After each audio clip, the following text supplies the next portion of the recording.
G'day Internet and welcome to Mac's Workshop. In this video I'm going to take you through how I built this brand new woodworking workbench. It's made out of Macrocarpa with a little bit of matai for some decoration and some extra strength. As far as features go, all I've done so far is put a vise in it. In later videos I'll probably put some dog holes in and some other bits and pieces. The hardest part of this whole process has probably been laminating this top. I've definitely made some mistakes in here, so watch through the video and see what I did wrong, and hopefully you can avoid those issues. With that said, let's get right into it.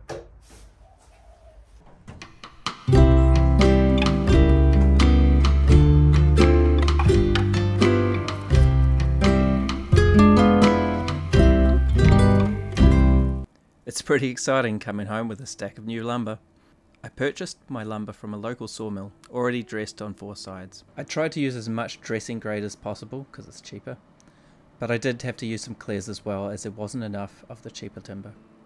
I'm going to laminate the top out of 90 by 45 lengths, and the legs and supports will be made out of 135 by 45mm lengths. Each leg will be 3 lengths of 135 by 45 laminated together, and they'll be connected to the top using a through tenon. I'm going to cheat a bit in making the tenon by simply leaving the middle length a bit longer. I start off cutting the 4 longer lengths of the legs. The height of my table is 900mm, so I'm going to cut these lengths slightly larger than that so I can trim the excess tenon off the top later.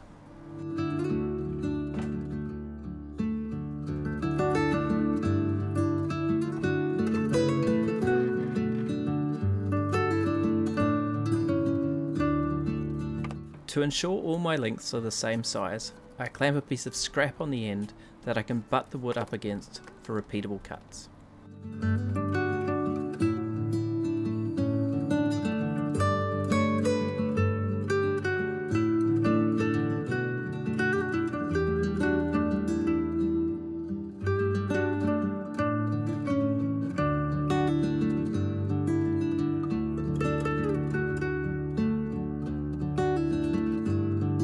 I repeat the same process for the outer fillets of the legs. These need to be cut to the height of the table, 900mm, minus the thickness of the top, which is 90mm.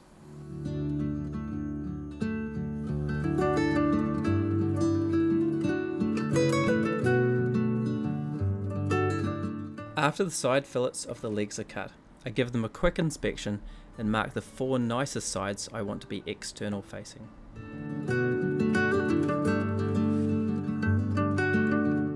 And in no time at all, we're ready for a glue up. I slathered the 2 edge pieces in glue and clamped it all together.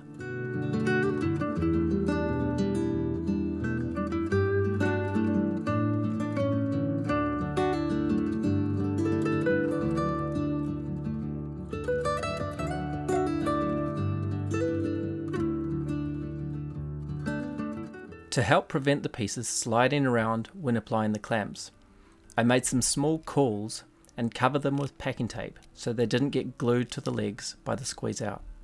I then clamped them onto the legs. My first leg went together pretty well, but my second wanted to slide all over the show, so I screwed a piece of scrap into the end to hold them in place while I was applying the clamps, removing it when I was done.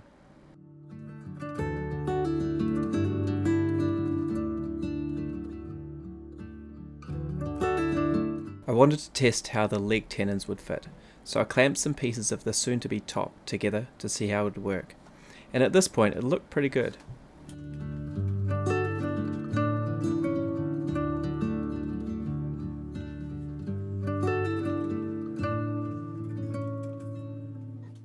After the legs had dried, I took them over to the jointer and cleaned them up on 2 sides.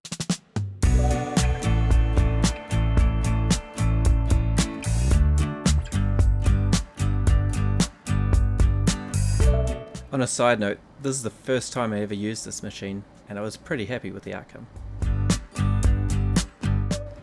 But wait, there's more! It transforms into a thicknesser too, which is pretty handy when you have limited space in your workshop.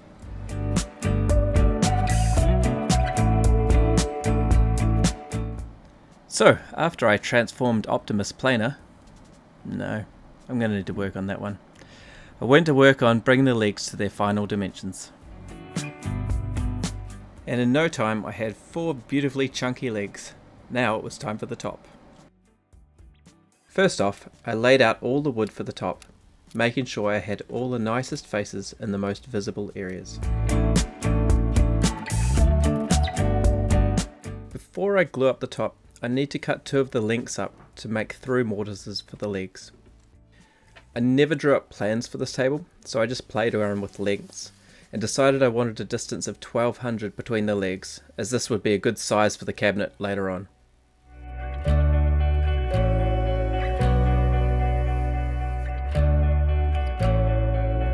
Because I'm going to cut the tabletop to final size after the glue up, the small pieces at the end of the mortises don't need to be an exact length. The last pieces I need to cut before the glue up are some placeholders to sit in the mortises to make sure I leave them enough space. Gluing up such a massive piece in one go seemed like a bad idea, so I decided to do it in 2 halves. However, in retrospect I probably should have even divided it up into 3. Even though I won't cut the top to final size until after the glue up, there's no point leaving all the extra length sticking out. So I did a quick measure up and roughly cut the timber to length.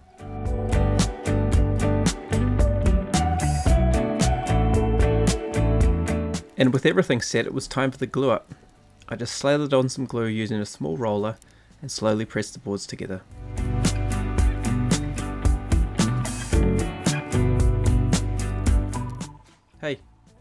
Hey Chris, look out for that board.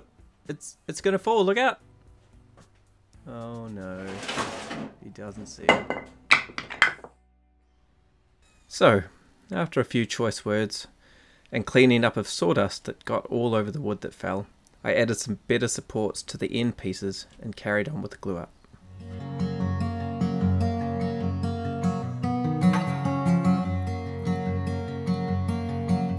Fun fact, I don't have enough clamps, so I had to borrow some from my father-in-law and both my brother-in-laws. Note to self, buy more clamps.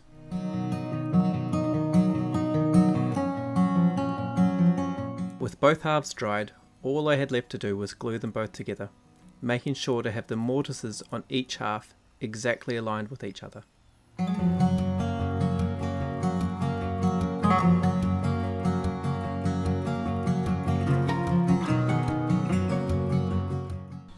So I finished gluing up my bench, but I made a few mistakes on the way and I thought I'd go through some of them so you can hopefully avoid them.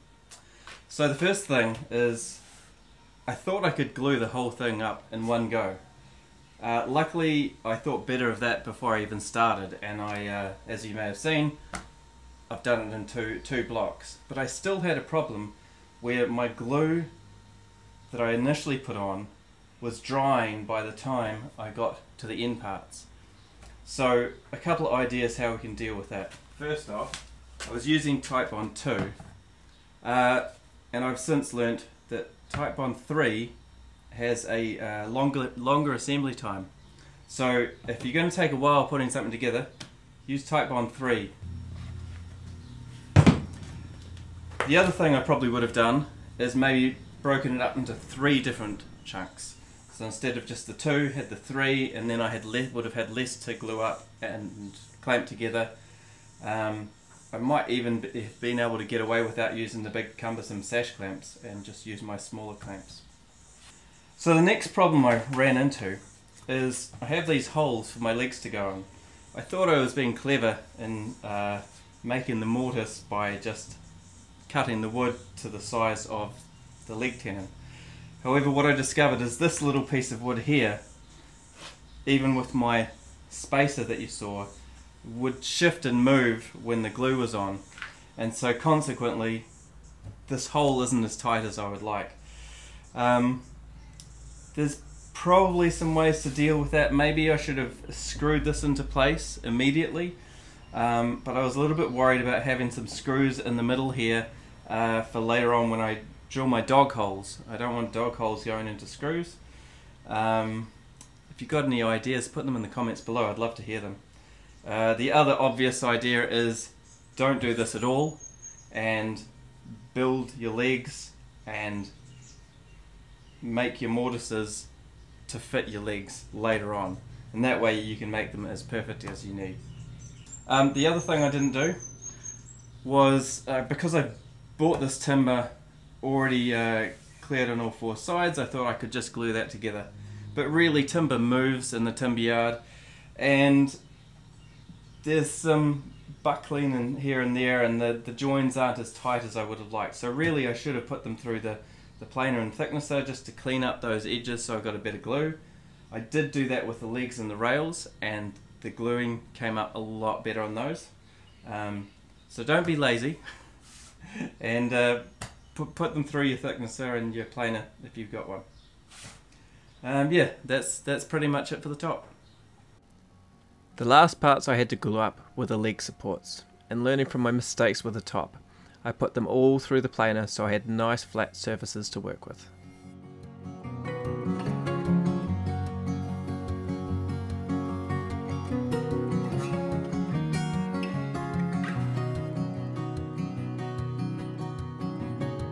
At this point, the supports are just rough lengths. I will cut them to final length when the glue is dry and I've cleaned them up on the planer thicknesser.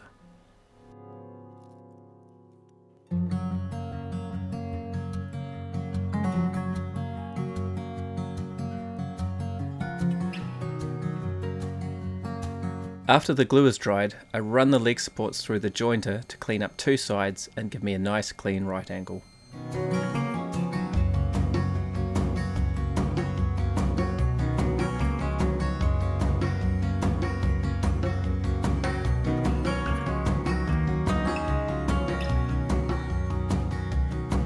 And then I run them through the thicknesser to bring them all down to the same size. I'm not actually worried about what that size is, only that they are all the same. Things are starting to come together, and I can now begin to get an idea of what it might look like.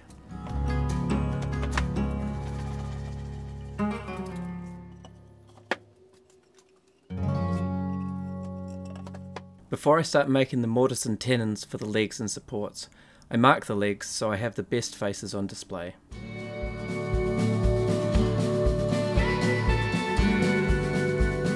Moving on to cutting the leg supports. For the short ones, I measure the short distance between the legs and add an extra 80mm to account for a 40mm tenon on each end. I transfer that measurement to the short supports and cut them to final length. Awake on the floor, looking up, wanting more. This is so unreal. I must have been wrong. 'Cause your love is strong. I know the long distance between the legs is 1200, as I had to make that up when creating the mortises in the table. So I added an extra 80mm to that again for the two tenons and cut the long supports to length.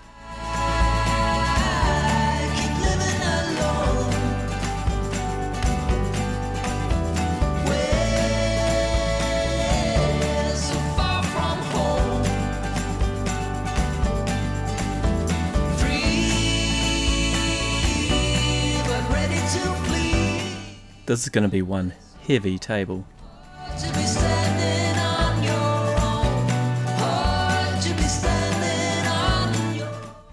To cut the tenons on the supports, I used my crosscut sled and set a stop block on the side to ensure I didn't cut a tenon more than 40mm. I then adjusted my blade height to cut just deep enough to leave the desired tenon. After that, it was death by a million cuts, as I began the tedious process of slowly cutting the tenons out. I really wish I had a dado stack at this point.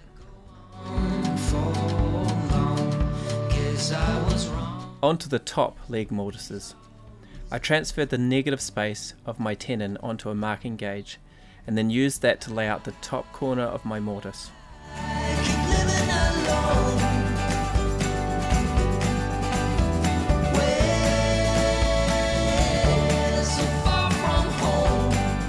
With the top corner in place, I could then lay out the rest of the mortise.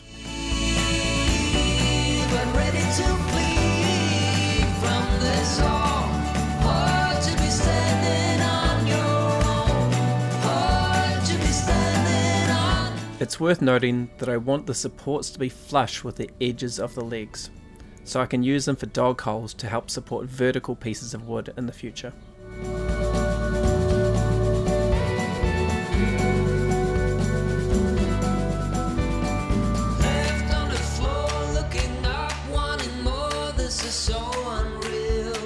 I'm using a 1/2 inch spiral upcut bit to cut the mortises. These are great as they draw the waste up out of the hole, reducing heat buildup, which means less chance of burning and a longer life for your bit. 'Cause your love is strong for him. Why would it not be? He's always there for you. I jumped into cutting the mortises a bit too quick, trying to essentially freehand them with the aid of the router edge guide. This didn't go too well as it was too easy to overshoot my mark.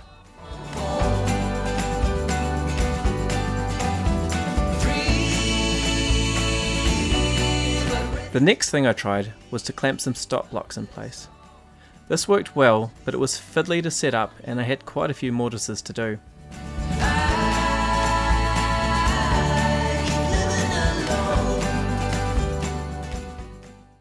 I made a bit of a mess of these.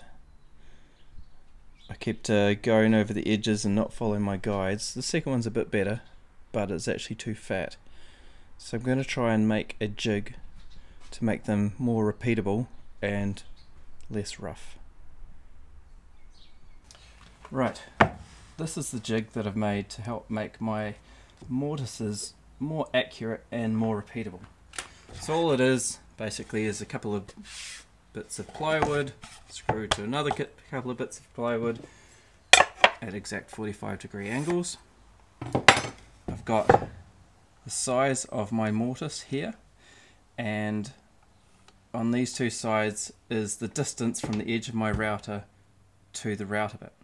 So these are going to act like edge guides for the ends of my mortises, and then I can use the guide rail on my router to ensure that I've got the correct edge of the mortise there. That still leaves me with one edge to get, the far edge. You see I'm floating out there. So what I've done is I've made a shim that will go in here, and that shim is the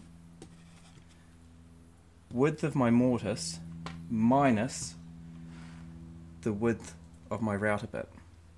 So now if I was to clamp all that down, the router bit is running along the opposite side of the mortise there. So hopefully with all that in place I'll be able to get some more accurate cuts there.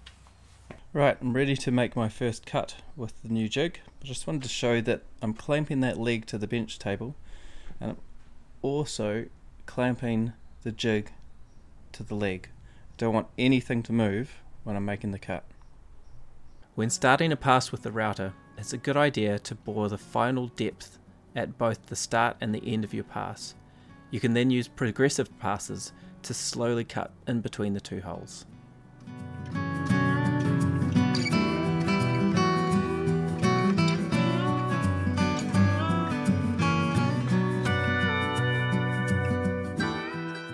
With one side cut, I freehand, hogging out the remainder of the mortise, being careful not to go too near the opposite side.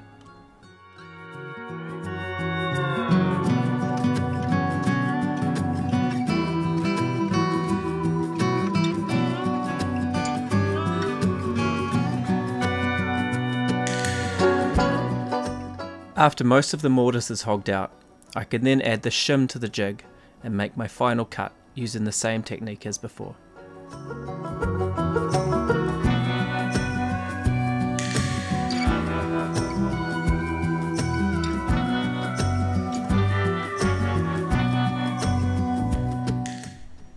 This is my first one made without a jig. It's pretty rough.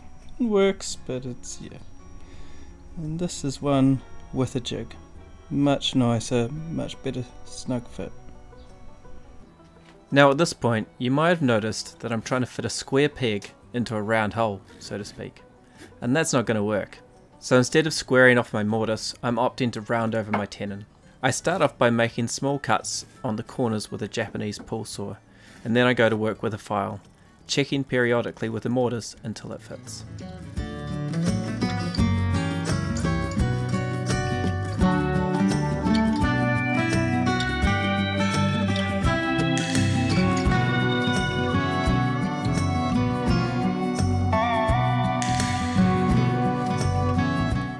First time.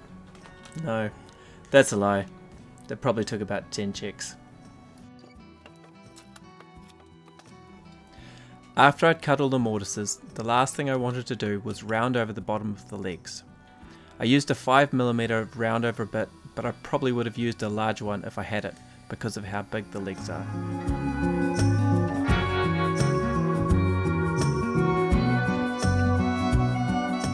I used some 120 grit sandpaper to knock off the edges of the legs and supports before using a random orbital sander to clean them up before assembly.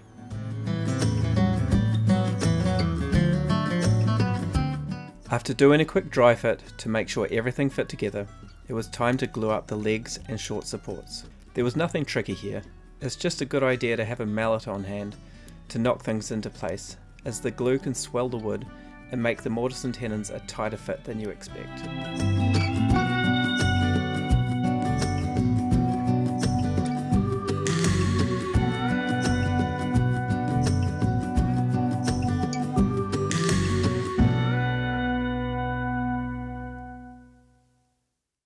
Before I could attach the legs to the top, I had to clean up the underside of the top.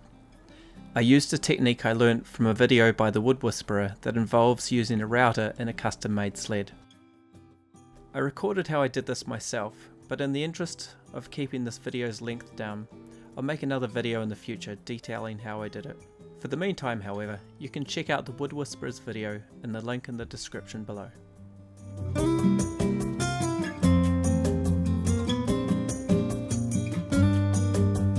After the planing was complete, I needed to give it a quick sand with the random orbital. Man, I wish I could fast forward this part in real life. Sanding sucks.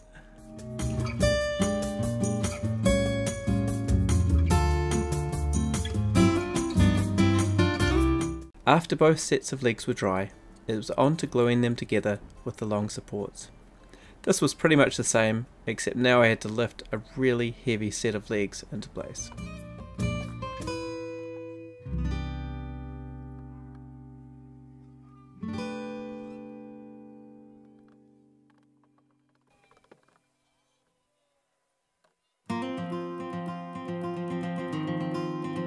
Did I mention how heavy those things were?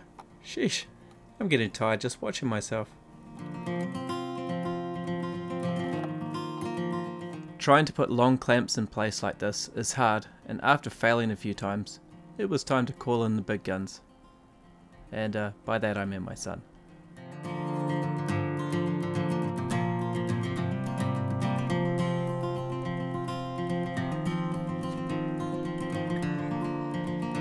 Straight after clamping up the legs, while there was still wiggle room in them, it was time to put the top on, and after a bit of beating and stomping into submission, it was done. Ah, it's a beautiful thing. It's finally time to ditch this old dunger. Pretty happy with that. Before the final surfacing, I need to cut the excess tenons poking through the top. To plane the top, I used the same surfacing technique as before, being extra careful to have everything level.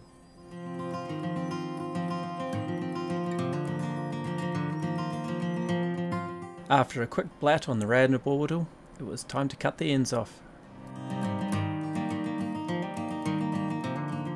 With my clamp-on straight edge, I used my skill saw to begin the cut.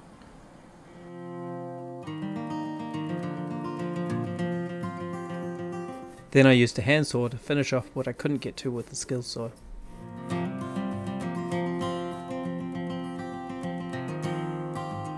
And then again with ye old random orbital to clean up the edge.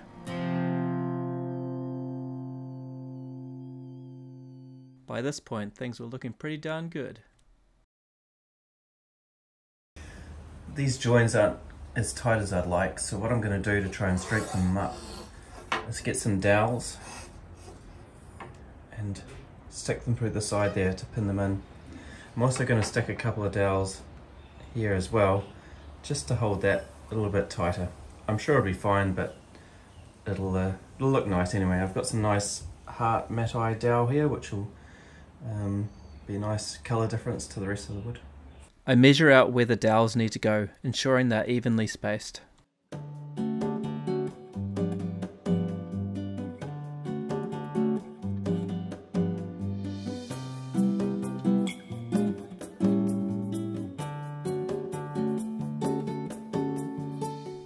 To make sure I drill my holes straight, I drill a hole in a thick scrap piece of wood on my drill press. I can then hold the scrap flush against the table and use the hole to guide the drill bit. I'm using a brad point drill bit here because it has a point on the end which makes it easier to position the bit in the right place.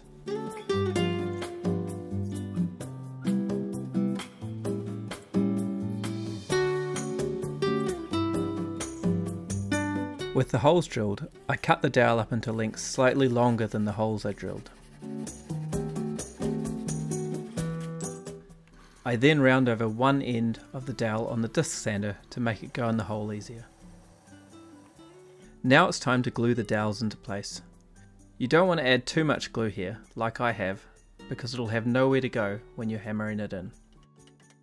And here's the part where I discover that my 12mm dowel isn't actually 12mm. It's actually closer to 13mm and won't fit in the hole. Now, unfortunately I don't have a 13mm brad point bit, but I do have a 13mm normal bit. So I continue to start the holes with the brad point bit for accuracy, but then I switch to the 13mm regular bit to widen the holes for the dowels.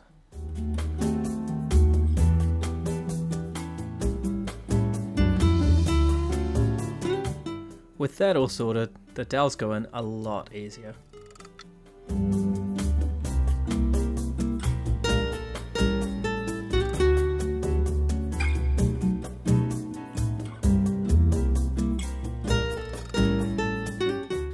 Then when the glue was dried, I was able to trim them flush and give them a quick sand.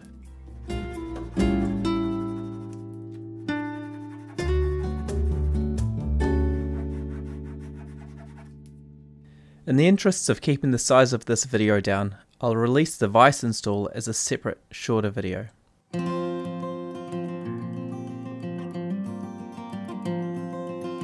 For a finish, I'm going to use Danish oil. This is going to be a work surface, so I don't want anything that will chip off, and Danish oil really brings out the grain in Macrocarpa. To apply the Danish oil, I use a clean white rag and apply the oil liberally. Then after about 10 to 20 minutes, I take another clean rag and wipe off the excess oil.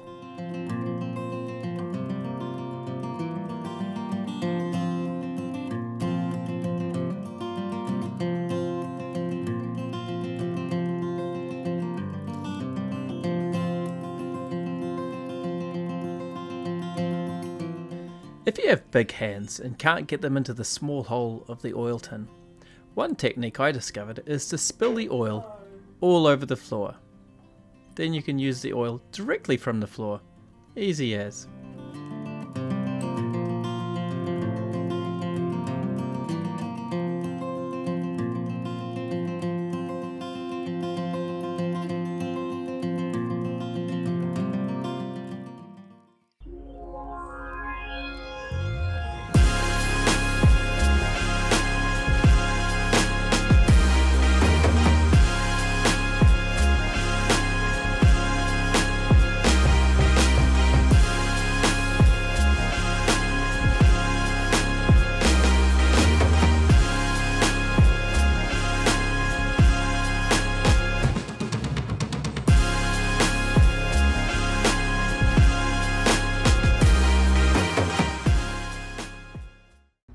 Well, I hope you enjoyed that and I hope you learned something.